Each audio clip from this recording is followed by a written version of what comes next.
नमस्कार मित्रों, हम अपने आर्ट और कल्चर सीरीज में हमने इससे पहले वीडियो में हमने देखा कि भारतीय नृत्य कला में हमने कथकली को कवर किया और भरतनाट्यम को कवर किया।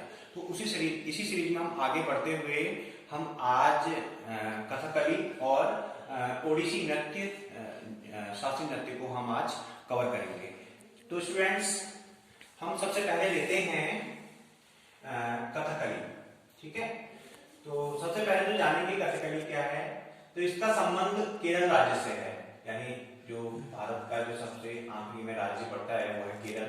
बिल्कुल, तो यह मालाबार क्षेत्र के साथ साथ जो है कर्नाटक में भी प्रचलित रहा है।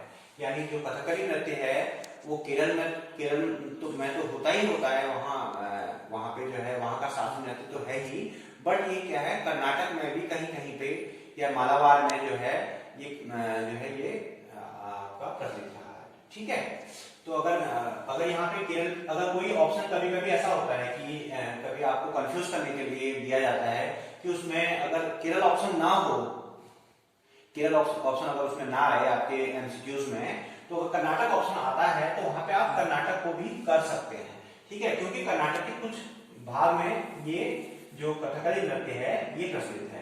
ठीक है, तो दूसरी चीज ये है कि ये कथकली जो है बना कैसे है, कथकली कहाँ से आया है।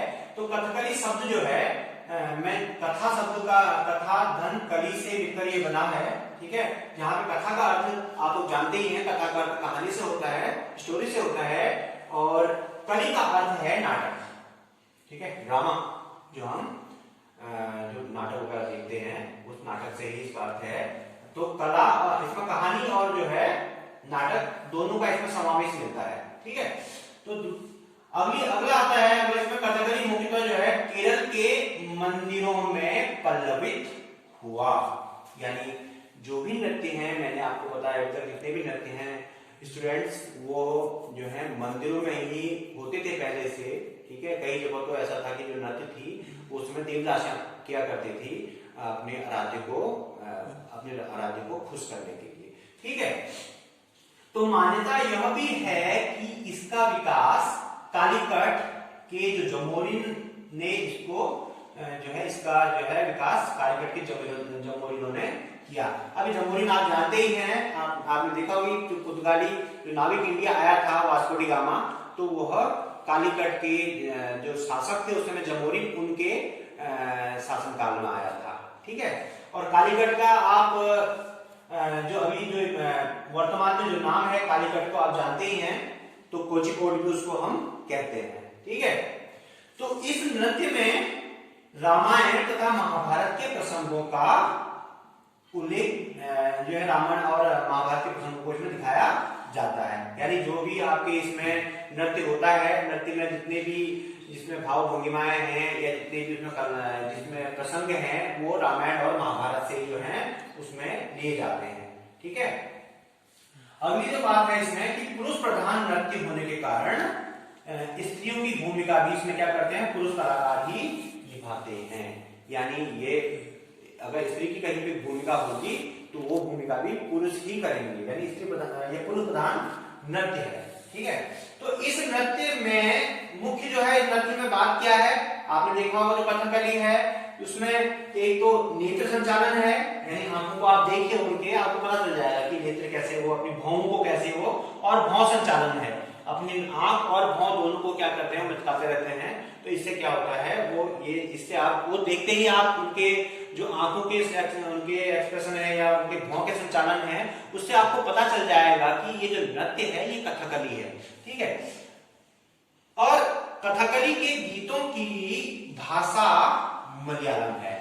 अगर आपसे कोई अगर पूछते हैं, अगर वनडे एग्जाम में कोई क्वेश्चन पूछता है कौन सी किस भाषा में जो है कथकली नृत्य किए जाते हैं, तो वो मलयालम भाषा आप लिखेंगे या मलयालम भाषा को आप टिक लगाएंगे। ठीक है, अगला आता है इस विधा के जो मुख्य कलाकार हैं। तो मुख्य हमें जानकारी जो वनडे एग्जामिनेशन होते हैं उनमें यही पूछा जाता है कि कौन से जो है नृत्य किससे संबंधित हैं या कौन से डांस से संबंधित हैं। ठीक है, तो उसमें आपकी मृणालिनी साराभाई है, रुक्मणी देवी हैं, ठीक है, और शांताराम गोपीनाथ हैं, और राम गोपाल हैं। तो आपके जो है एग्जामिनेशन की दृष्टि से रुक्मणी देवी इंपोर्टेंट है, बड़ा सारा भाई ये इंपोर्टेंट है, और राम गोपाल भी आपके एग्जाम के लिए काफी महत्वपूर्ण है। ठीक है, अब अगर नेक्स्ट जो आता है वो है ओडिसी, यानी उड़ीसा में किया जाने वाला नृत्य। उड़ीसा के इस प्राचीन नृत्य के साक्ष्य हाथी गुम्फा अभिलेख से प्राप्त हुए हैं। यानी अगर एग्जाम में ये पूछा जाता है कि ओडिसी नृत्य का उल्लेख कहां पे मिलता है, तो हम ये कह सकते हैं कि जो हाथी गुम्फा का अभिलेख है, अभिलेख आप जानते ही हैं, जो आपके रॉक एडिक्ट होते हैं, रॉक पत्थरों में या चट्टानों में खुदे होते हैं, या कहीं पे आपके जो ताम्र प्लेट्स वगैरह होती हैं उनमें लिखा हुआ होता है, तो अभिलेख होते हैं। तो वो जो है यहाँ पे जो हाथी गुम्फा का जो अभिलेख है उससे हमें इस प्राचीन नृत्य के बारे में पता चलता है। और दूसरी चीज मैं यहाँ पे आपको बताऊंगा कि ये जो नृत्य है ओडिसी, और ये नृत्य जो है नाट्य शास्त्र आपको मैंने पिछले वीडियो में बताया था कि जो नाट्य शास्त्र है वो भरत मुनि द्वारा लिखा गया है। तो नाट्य शास्त्र में वर्णित ओड्रा नृत्य पर आधारित है। अगला जो है स्टूडेंट वो यह है कि यह शैली जगन्नाथ को समर्पित है, यानी भगवान जगन्नाथ को, विष्णु को समर्पित है। इसमें मुख्यतः 3 प्रकार की भंगिमाएं होती हैं। इसमें 3 प्रकार के जो पोस्चर्स होते हैं, उसमें जैसे मस्तक है, ठीक है, अगला है पृष्ठभाग, फिर है स्थिर मुद्राएं। तो 3 के 3 इसमें जो है भंगिमाएं हैं, इसमें मुख्य जोर दिया इसमें जाता है। अगला आता है, इसके साथ साथ ही इसमें भाव, ताल और राग, यानी भाव भंगिमाएं हैं या ताल है और राग का समन्वय मिलता है।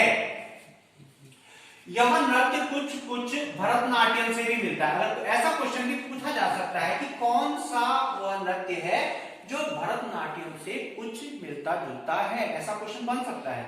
अगर अभी तक नहीं बना होगा तो बन सकता है फ्यूचर में।